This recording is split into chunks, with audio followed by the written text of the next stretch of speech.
Hey guys, so this is going to be our next unit, Unit 4 on invertebrates. But before we do get started with these notes, I want to make sure that everybody has created 2 new sections in Notability for Unit 4, invertebrates, and that you have that underneath your labs and your notes. Now, I will tell you at the beginning of these notes, there's going to be some information that you already know, and I will tell you, like, you don't need to write it down, but there will be specific things that I do want you to notate. We're going to take notes for this unit a little bit differently. So if you could just create a notability note, make sure that you save it underneath the Unit 4 Notes in Science, and then just title it 4.1, because going forward, we're going to have a couple of different note sheets that I'm going to have you use. Here we go. So we are going to delve obviously into invertebrates, and invertebrates are a group of organisms that are found within the kingdom Animalia, or the animal kingdom, just like the video that I had you watch just a few minutes ago to kind of introduce you to all the different phyla that we are going to be delving deeper into.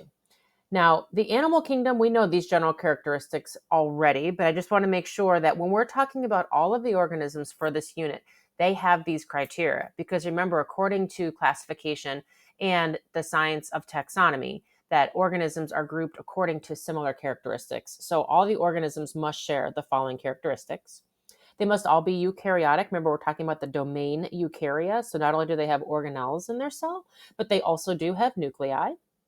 They are all multicellular. That is a requirement of all organisms that are in the animal kingdom.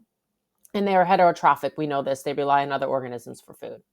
The interesting thing, and maybe you did or didn't realize this, is that they range in size from a few cells to animals weighing many tons. So this is actually one of the most diverse kingdoms that is known on the planet today.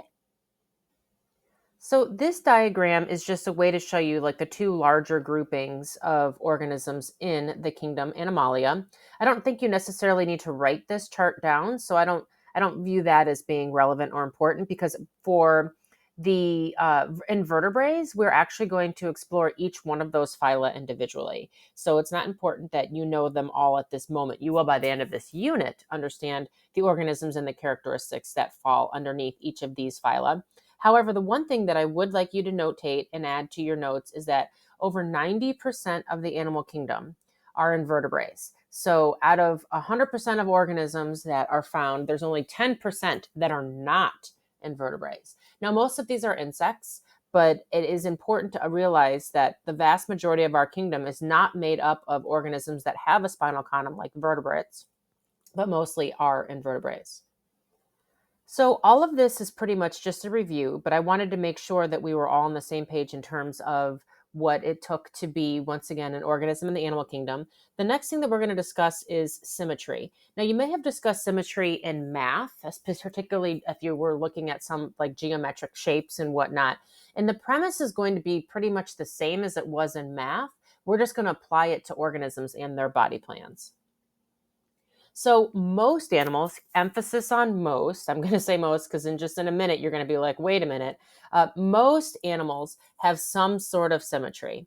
And I will tell you that the symmetry types are as follows. So this is new information that I need to make sure you have included in your notes.